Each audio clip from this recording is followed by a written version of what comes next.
we start for the last lesson on statistical test with R. Okay, exactly as you have seen before, the typical univariate analysis technique, we have also a table for the typical bivariate analysis techniques. I strongly suggest you at exam to print this slide. I suggest you to print all the slides, but in particular this one, because we tell you exactly what to do depending on the type of variable that you have. We have already deeply discussed about on the first two columns, and let's see these other two columns. Okay, we start with the case in which you have two nominal variables. Okay, so the test is chi-square test. Okay. It's very similar to the chi-square test for a one-dimensional contingency table, but pay attention because the H0 hypothesis is completely different. Here the H0 hypothesis was the classification follows a predetermined distribution decided by you. Here you cannot force the variables to follow a predetermined distribution because they are crossed. Okay. We'll see later on a numerical example. So the H0 hypothesis says that the variables are independent. So the classification, how each variable divides the subject among its categories, does not depend on the other variable division of the subjects among the categories. Okay. It does not mean that the subdivision is uniform. We'll see right now. So let me open R. Oops. I have it here in file examples. You R portable packages, load package, R commander, file, change working directory.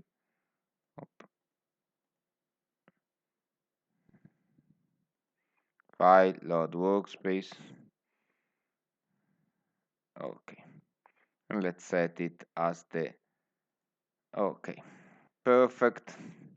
So let's take a look. You always, it's a good idea to take a look just in case something strange has happened. No, it's always the same file.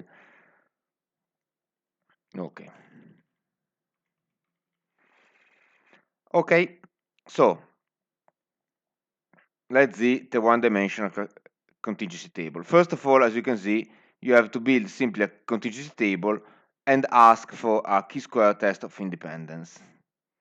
Okay, let's build a contingency table without a chi-square test of independence. Which data do we choose? Well, for example, the usual education level and marital. Or let's say sex and education level. This is rather interesting. Sex and education level. Okay. We don't ask for the chi-square test of independence. Okay.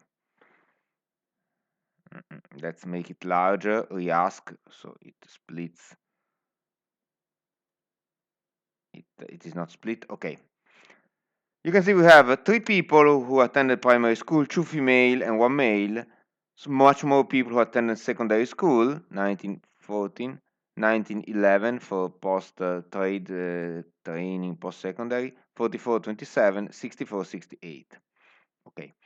So our test is not that the distribution is uniform, because it can never be uniform, since there are only 3 people attending primary school, and necessarily the first column will be much lower than the others. Okay. Our test will, on the other hand, be that the distribution of the people among the education level does not depend upon the distribution between being female and male. So the distribution for male is the same as the distribution for female. Okay. Or if you prefer looking at the other way around, okay, given the taking into consideration the fact that there are more females than male in our sample, the proportion is the same when you look it in vertical. So supposing there are 60% female and 40% male in the sample, the distribution is still 60-40, also for people who attended secondary school trade training, secondary school, for the people who attended trade training, for the people who attended undergraduate degree, etc., etc. Okay, so it means that this variable does not influence this one. The vice versa is clearly impossible for theoretical reason. It's impossible that your education level influences your sex. Okay, at least your sex at birth. Okay, let's do the test. Well, before doing the test, in this specific case, it wouldn't be a bad idea to ask for percentages. Okay, which percentages do we need? The row percentages or the column percentages? Well, let's see. According to my opinion, we need the column percentages. Let's see. Okay, so we see that here is 66 and 33, here is 57, 42, 63, 36, 62, 38, 48, 51. You can see that the percentages change when you change from education level to education level. So probably the test will reject. So will tell that there is a dependence of one variable upon the other. Let's see.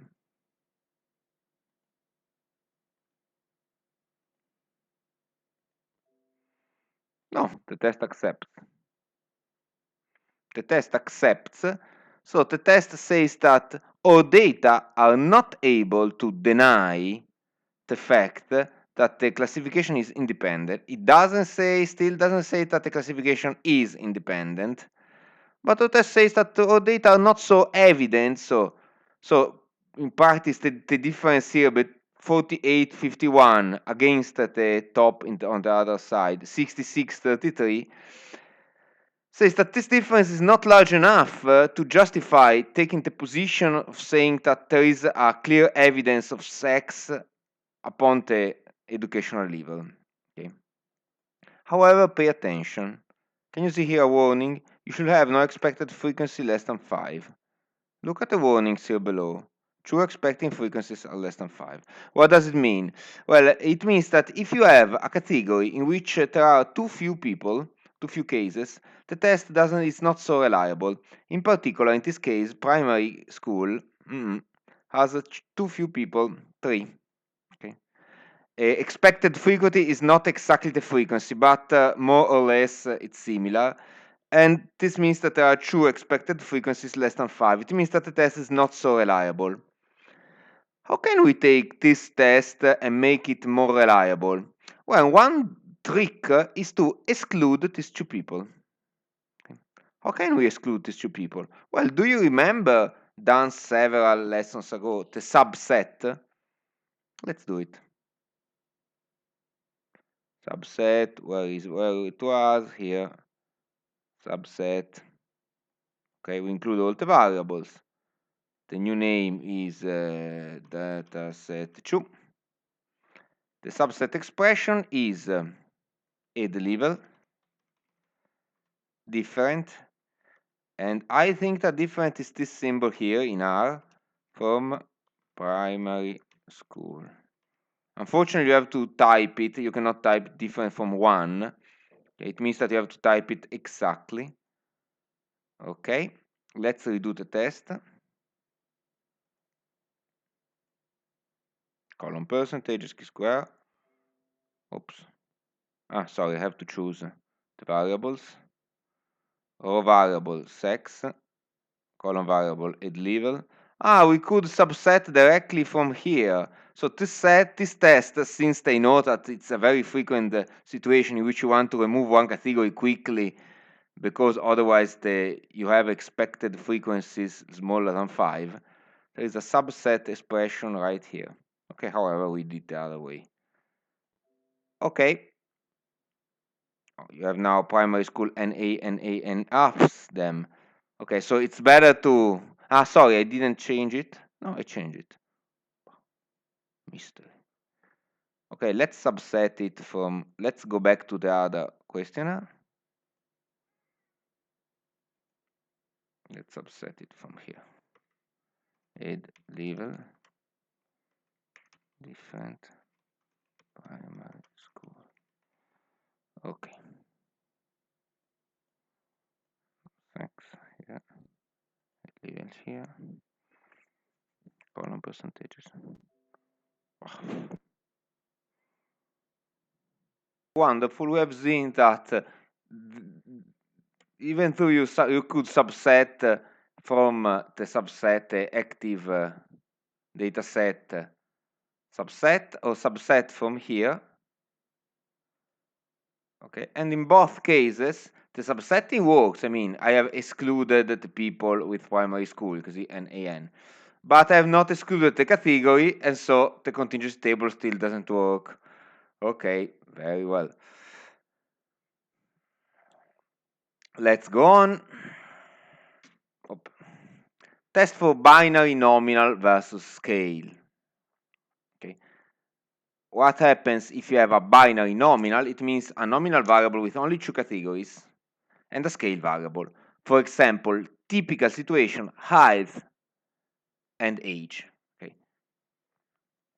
We have a student test for two populations. This is Mr. Student, William Gossett, who took the nickname of student because he could not publish his result as he was a Guinness employee, and he has used his statistics for the beer components crops. Okay, however, the H0 hypothesis for student test for two population is you have two groups. The groups are decided by the nominal variable, for example, male and female. The average of group 1 of the scale variable is equal to average of group 2 of the scale variable on the population. Okay. So in our sample, we already know, we have seen last time, that the average height of male is larger than the average height of female. But is this difference in height large enough to justify the conclusion that the two averages are different?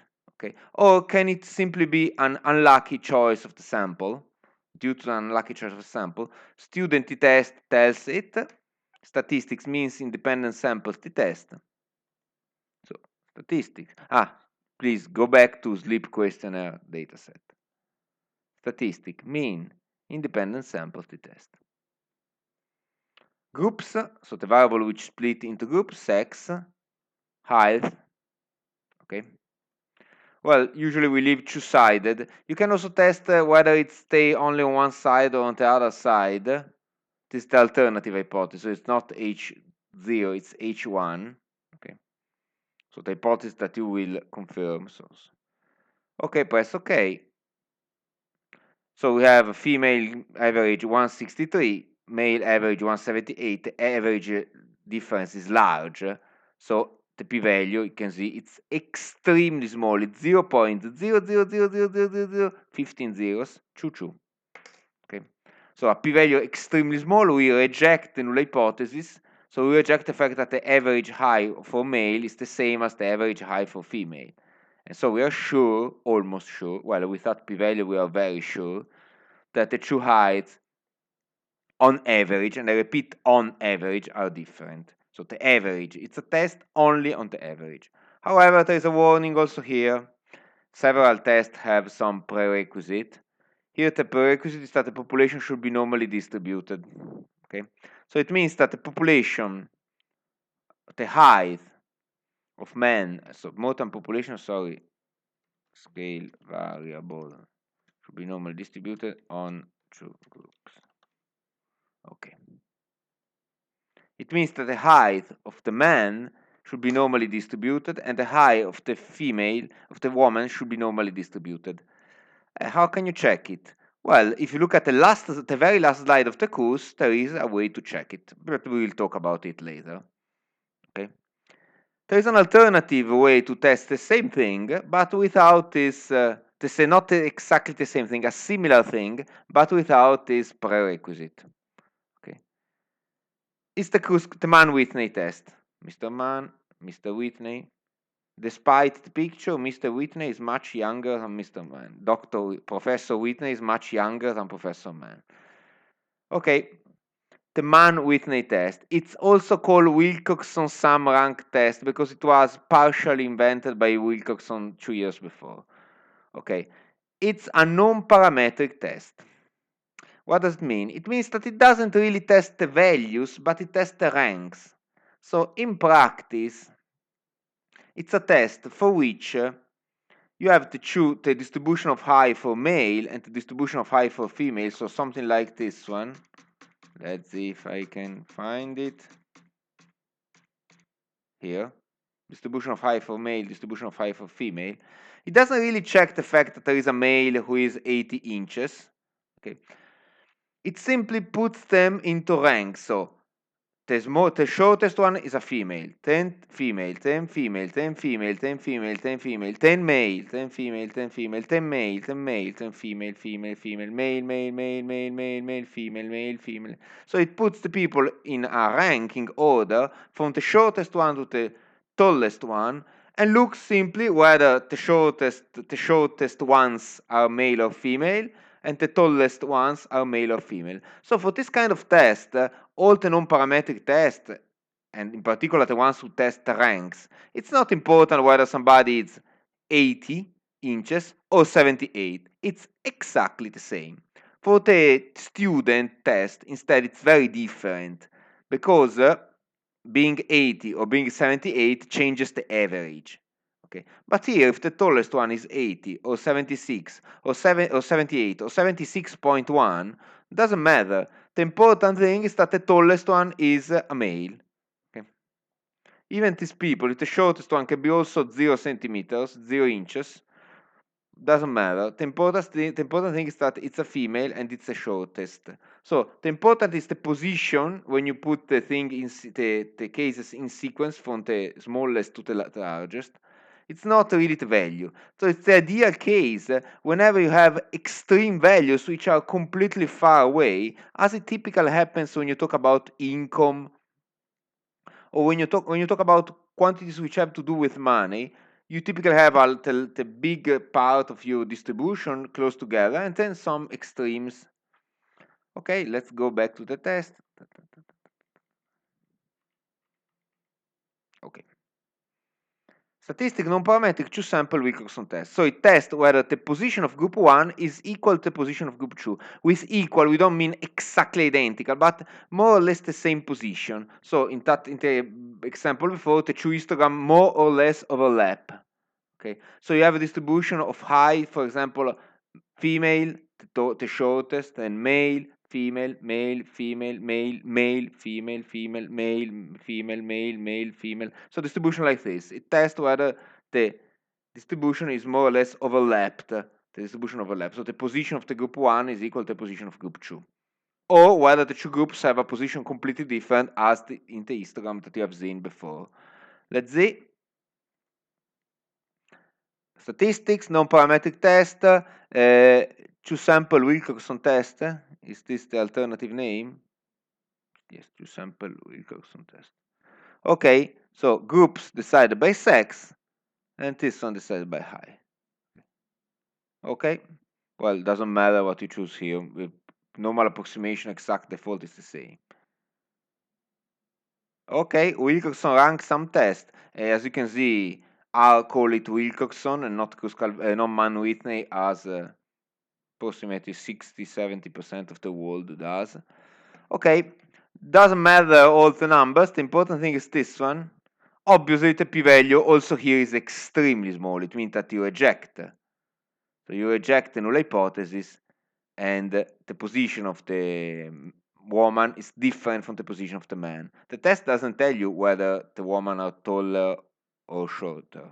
Okay, but you can easily look at it, just plotting the two histograms, for example, or the box plots. Okay, let's do the same test on another variable, another couple of variables.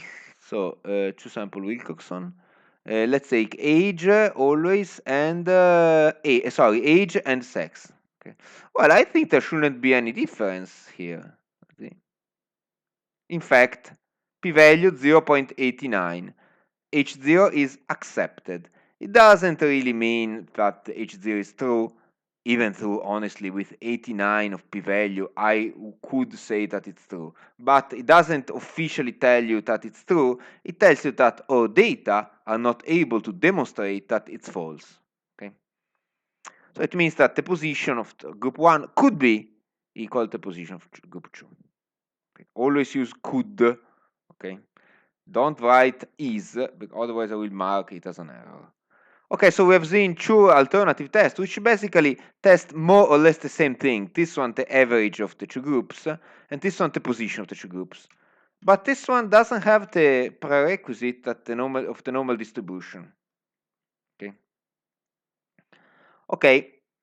What happens when the variable is not binary, well, we have two tests which are identical to the first two, okay, but are valid when the variable has more than two categories. Okay, so instead of sex, we will use, for example,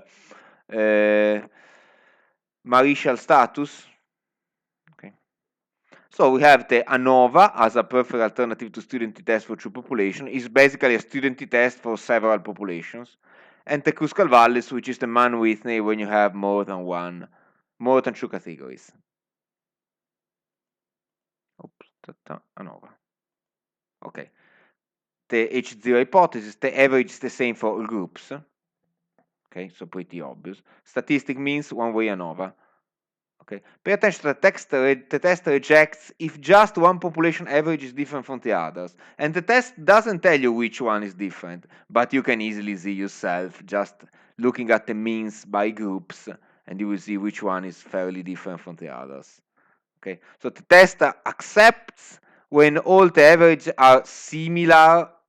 The test rejects when one or more than one average is strongly different from the others. Also here you have the prerequisite that the population should be normally or better. That scale variable should be normally distributed for each group. Okay. I write should because the prerequisite is official, but many researchers completely ignore it.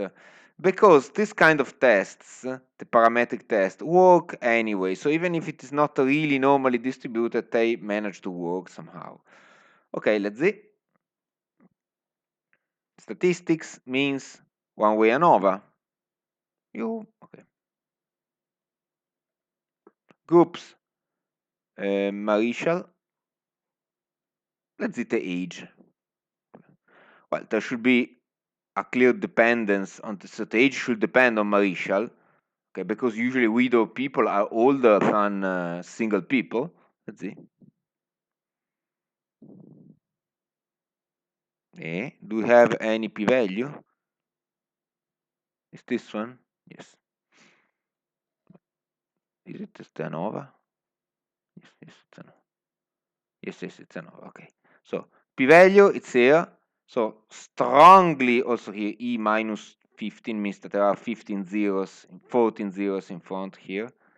So a p-value extremely small means that you reject. So it means that the mean age is different in the group for sure. In fact, if you look at the sample, single have a mean age of 31, married 46, divorced 47, widow 56. So it's evident that this group is completely out, and also this one. The two groups can be very similar. Okay, the same test, but non-parametric version. It's the Kruskal-Wallis. Oh, finally some color pictures. Even though Kruskal was died in 2005, so rather recent people.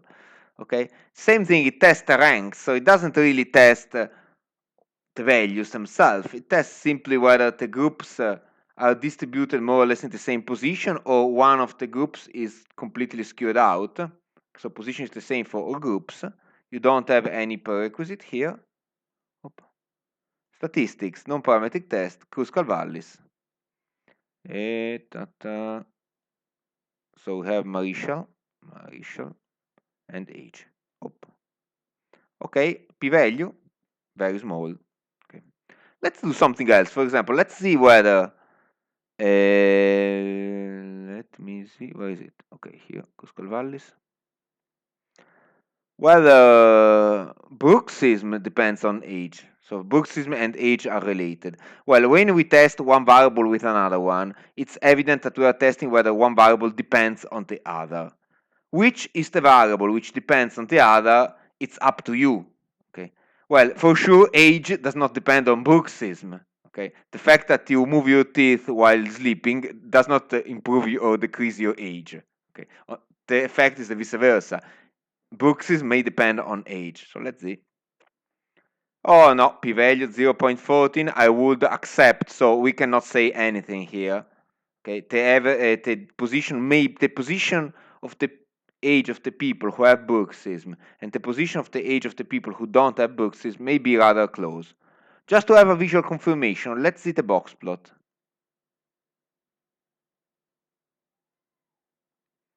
So box plot by groups bruxism, age.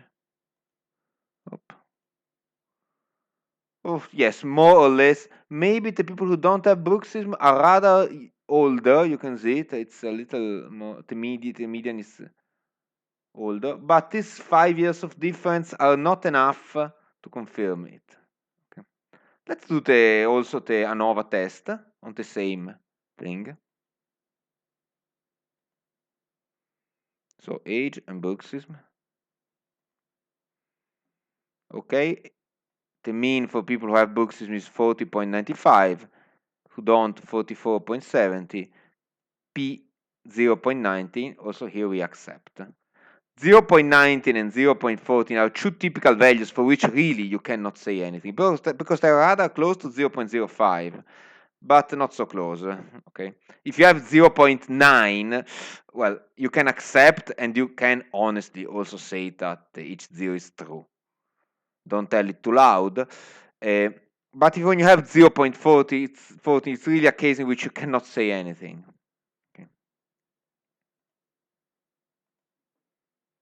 Okay, let's go now to the case in which you have two scale variables.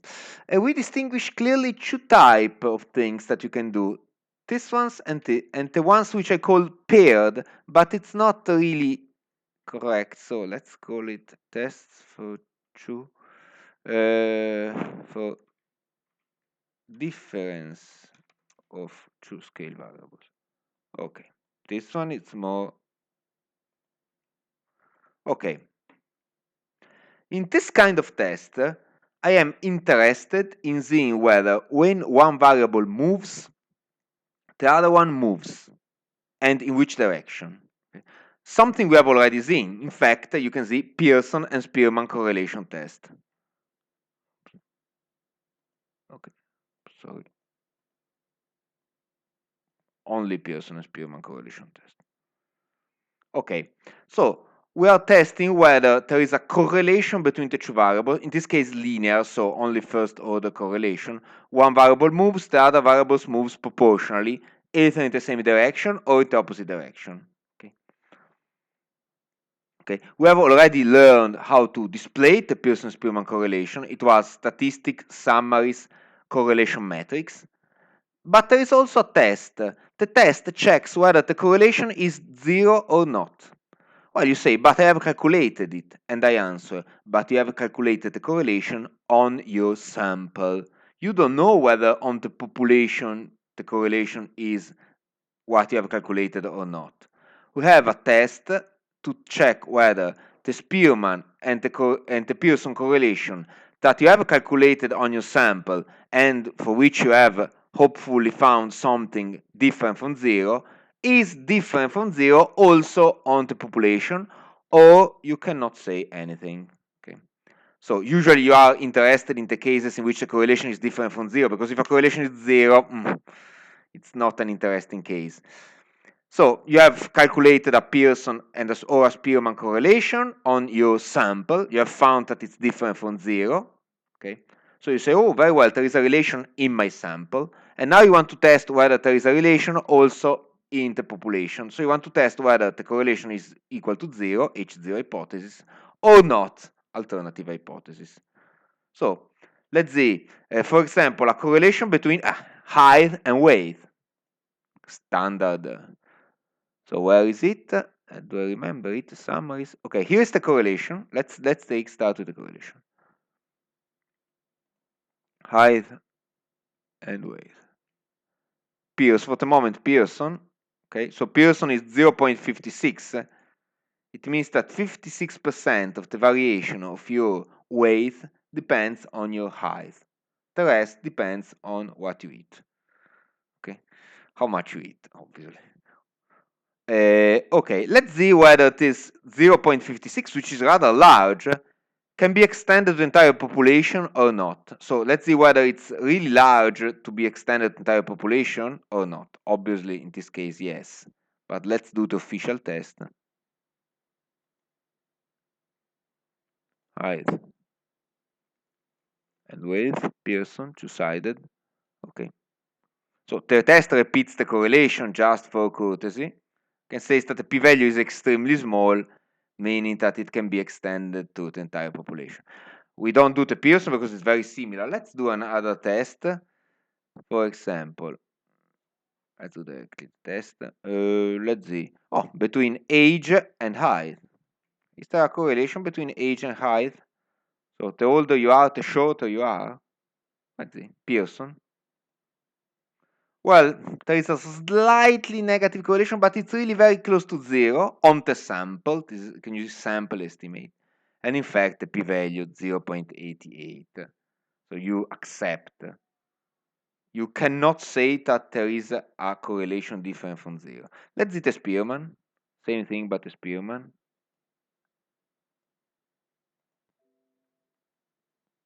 He's complaining, don't worry. Do you have a p-value? Yes, even worse. Okay, let's see whether we find something relevant to be published right now. How many alcohol do you drink? Let's see whether there is a correlation between age and alcohol. Okay. Pearson or Spearman. If you choose Pearson, you will be influenced by the person who drinks 80 alcoholic drinks, or the person who is 80 years old, by the person who drinks a lot. If you choose instead Spearman, the person who is 80 years old will still be the older one, but will not influence so much. Let's use Spearman. 0.19 and significant. Okay. So positive 0.19 on the sample and significant. So it means that 0.19 is sufficiently large from 0 to be extended the entire population. So also in the population you can say there is a positive correlation. Spearman at least. So the older you are, the more you drink. Okay.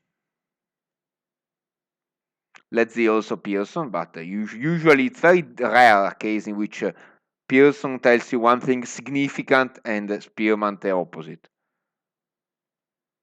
Okay, Pearson 0.19 and also this one significant. Okay. And let's do, for my personal curiosity, alcohol and caffeine. Pearson this time. Oh, also here, significant correlation and positive. The more the more coffee you drink, the more alcohol you drink. Obviously, in this case, it's impossible to determine which one influenced the other one. Okay, probably both are. Probably it's a case in which both are influenced by an external factor here. Okay, while for age, it's obviously age which influences how much you drink, and not vice versa. Okay, here caffeine and alcohol, it's impossible to say which one influences which other, or maybe there is an external variable which influences both. In this case, it's called a spurious correlation because it's not a real correlation between the two variables, but there is an external one which influences both. Okay. Okay, this was the case when you're interested, when you're comparing two things which have a completely different measure, for example, age and weight and height. One is measured in centimeters, the other one in years, or age and how many alcoholic drinks. Okay. There are, however, situations in which you want to test variable differences. This kind of situation, you must have two variables for which you can make a difference. So they must be measured in the same way. For example, you take your body temperature, then you take a certain medicine, and after 1 hour, you take again your body temperature. So you have a data set with one variable which says body temperature before, another variable body temperature after, and so you can make the difference case by case. In this case, well, you could use Pearson and Spearman, but it's much better to use this specific kind of test which checks the difference. Okay. Or if you want to remain in an economic example, you have a company, you do a certain operation on the company. For example, you ask for new subscribers, you offer your stocks on the market or whatever, and then you have after 1 year the company price will just change. So you want to measure the price before and the price after, okay, or the revenues before and the revenues after. You have a data set full of companies which did a certain operation before and after. Okay. So you can do a subtraction. So the important thing is that the two variables must be the same, must measure the same thing, usually at different times, or must measure in any case two things for which you can make a difference. You cannot, for example, use this test to work with height and weight. They measure two different things. One the height in centimeters, the other one the weight in kilograms. Okay. So you cannot, for example, one case that in which you can do this test is the age of a child and the age of his parent. Okay. These are two variables for which you can make a difference. The difference will be at how old was the parent when the child was born, basically. Okay. So only if it makes sense to make a difference, you can use this kind of test. There are two tests, the student test for pair data and the analogous non-parametric one, the Wilcoxon. So let's see the student test for pair data. Okay, so you must have two variables for which you can make a difference. Let's see in our sample where are the variables for which we can make a difference. So first of all, where is the student test for pair data here? Okay. So the two variables, they must be scale variable. Let's see. Oh, alcohol and caffeine for sure not. We have said height and weight, no. Oh, how many hours do you sleep during during the weeknights, and how many hours do you sleep during the weekend? This is hours and hours. The difference makes sense. Okay. Option, okay. Mean of the difference minus 0.83. Okay.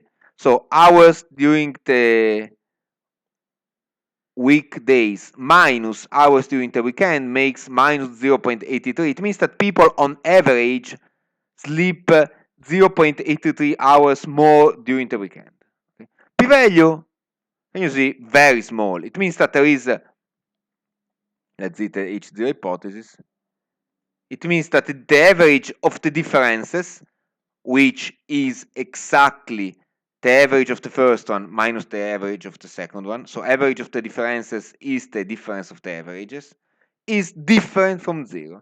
So it means that on average, how much do you sleep before and during the week days, and how much you sleep during the weekends is different. Okay. Let's see the analogous test. Sorry, I have forgotten an important thing here in the slide. Warning, guess what? Scale, variable, no, distribution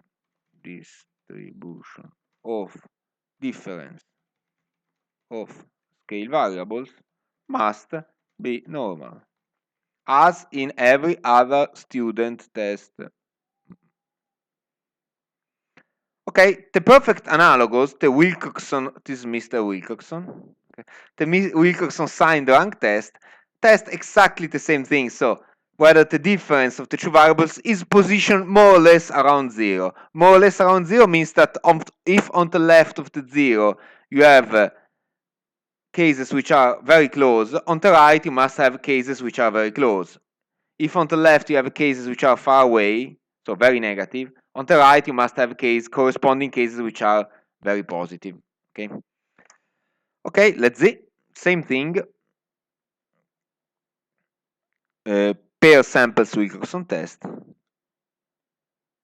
Our weeknight. Our weekend. Also here has very small p-value. Okay. True location shift is not equal to 0. So there is a shift in the true distribution. Well, just to confirm it, let's see also the box plot. Usually you have to do the vice versa. First you do the box plot if it is evident. Unfortunately we cannot do it. We have to plot one box plot and the other one next to it. So first of all, no plot by groups. Okay, no, reset. So first we have to plot a box plot. Where is it? Our week. Okay. Let's see whether leaving it here will keep it. I don't think so.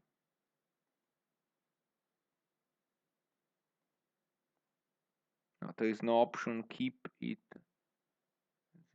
No, it has overwritten. No, it's a new one. Okay, however, the two box plots, if you put them one next to the other, they will show you that the distribution is different.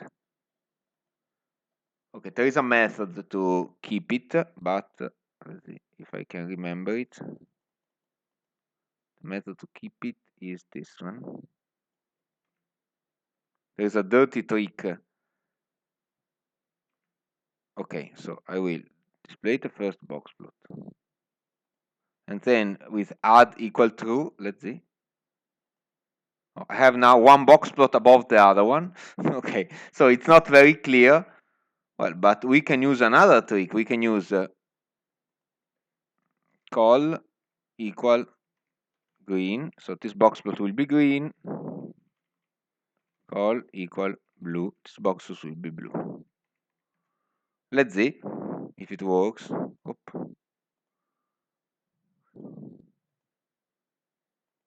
Wonderful. One box plot above the other. Yes, you can see that distribution is clearly skewed. This is the median for the green one. Okay, and this is the median for the blue one. Okay.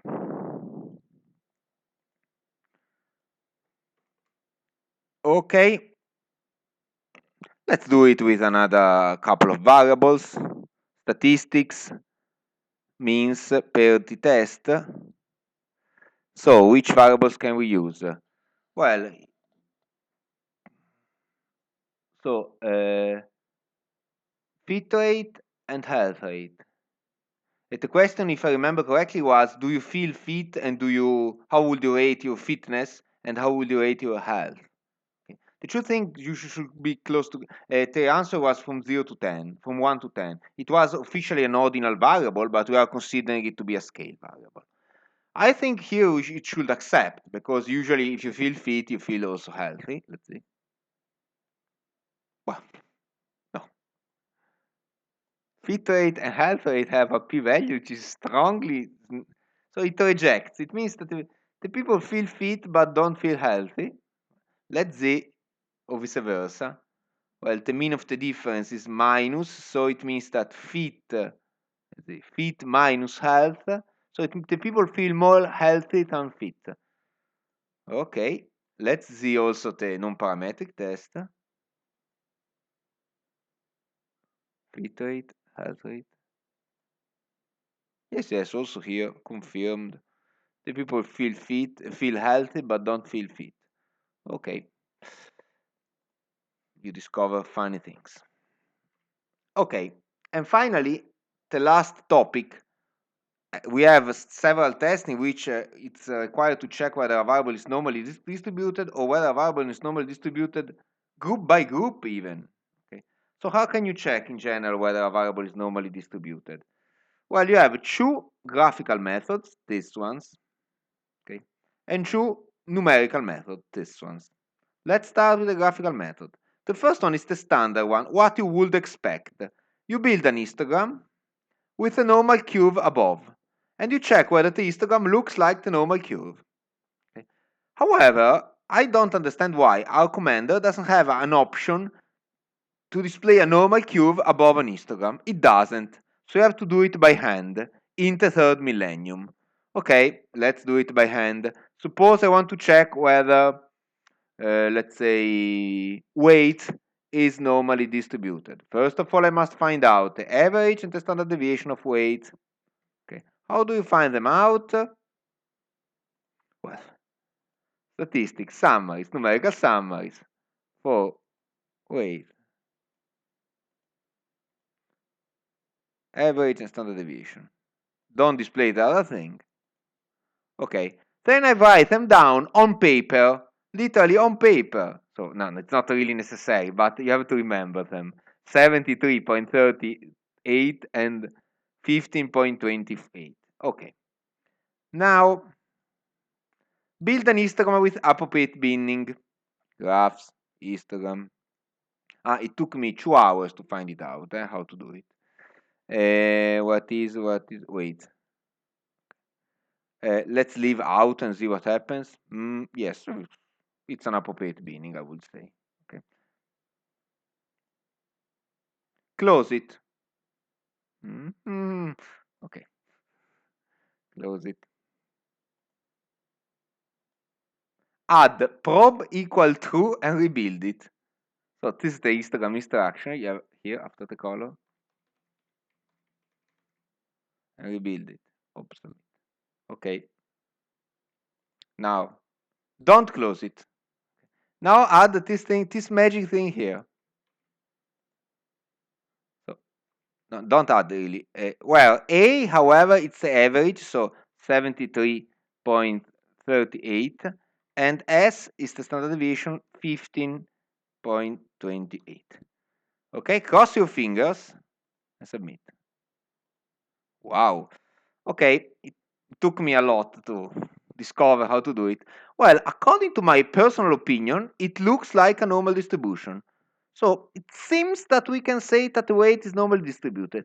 If it weren't for the fact that it lacks the left tail.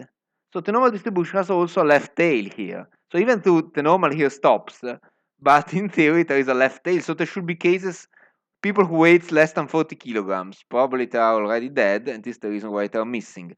But there should be people here, in theory, if it were a normal distribution. Okay? So it could be, but according to my opinion, the lack of the left tail prevents it to be. Okay? So my impression is no. My answer is no. It's a subjective decision. It's a graphical method. So you have an alternative graphical method. Okay? The QQ plot. QQ plot. It displays a plot and the data must be on the line. Very simple. Let's see. Very simple to do it, but it's not my task to understand, to explain it to you. Quantile comparison plot. It was weight. Okay. Option distribution normal. Otherwise, you are testing for other distributions. Okay. Okay. So let's leave it square. There is a red line here. The data must be on the red line. At least it should not exceed the dotted lines. Well, the central part of the data stay on the red line, but most of the time they do. Here they tend to exceed. We have a person who exceeded definitely too much. Also another person who exceeded definitely too much. Here also they tend to exceed. So here the answer is, I don't know. Usually yes from this kind of answer. As you can see, unfortunately, graphical methods don't give you a precise answer. It's up to you. Unless you see the dots which make, as sometimes they do, an S. Sometimes you see clearly the dots making an S. Or something like this. And in this case, it's obvious. But in cases like this, you don't know very well. Probably this one is 2 out, however. So I would answer here, I don't know. Let's see the numerical method. Skewness and excess kurtosis. Okay. The skewness is a measure of how your tails are. Okay. So the left and the right tails of the distribution, whether they are too fat, too thick, or too narrow, too fat or too thin, and whether they are too long or not. Okay. In particular, one with respect to the other. So whether your distribution is skewed to the right or to the left. If it is 0, your distribution is perfectly unskewed, so perfectly symmetric, as the normal distribution must be. Kurtosis is a measure of how pointy your distribution is. If it is negative, your distribution is too flat. If it is positive, it's too pointy. If it is 0, distribution is perfectly normal from the point of view. Let's see. Where do you get them? Summaries, numerical summaries. Wait. Statistics. Remove what you don't need. At exam, please, in this case, I want you to remove what you don't need. So if you flag everything, just to be sure, no, please. It's not the type 1, type 2, and type 3. There are 3 different types for calculating the kurtosis. The change is really, really very small. So the excess kurtosis, so it's not a problem. Okay, we have a skewness of 1. So distribution is skewed, positive. So you have a right tail. In fact, more than having a right tail, our distribution doesn't have the left tail, do you remember? And you have a 3.47 kurtosis. Okay, it's too pointy, slightly too pointy. Okay. Let's see now the final one, which tells us a really a scientific answer, the Shapiro Wilk normality test. Well, if you are really curious about the faces of Mr. Shapiro and Wilk, you can look them on the web. They are rather recent people. They teach the hypothesis variable comes from a normal distribution. So we are, this is one of the rare cases in which we are hoping to accept. Okay. Pay attention, however, that if we reject, we are sure that it does not come from a normal distribution, and therefore that we cannot use students' test. Okay. However, if we accept, we are not sure that it does really come from a normal distribution. Okay. And so, in theory, we don't have any information, but at least we are sure that we cannot deny it. Okay. And so we will use the student test. So typically, if you accept, even though you're not sure that it comes from a normal distribution, at least you're sure that you're not able to prove that it doesn't come from a normal distribution, and therefore you use the student test. Let's see. Statistics. Where is it? Where is it? Here. Test of normality. Wait. Here, p-value, very small, so reject. Doesn't come from a normal distribution. And in fact, with this kurtosis and especially this skewness, I would have bet on it. Okay, so sorry, we are not able to use the student test on age. Okay. But it may be that we are able to use the student test on age by groups. Okay. Because maybe if you take age for male and age for female separated, they are normally distributed. So first of all, now let's subset. So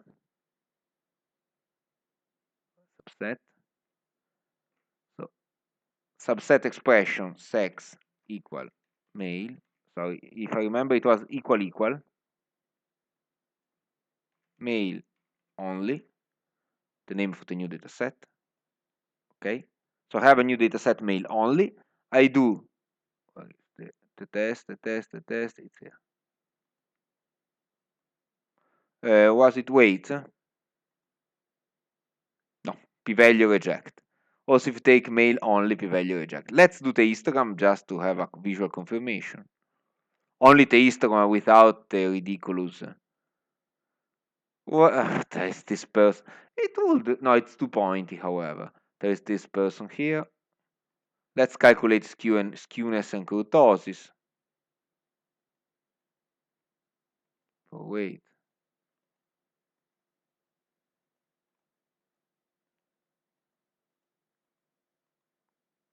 Yes, definitely to point. You can use 8.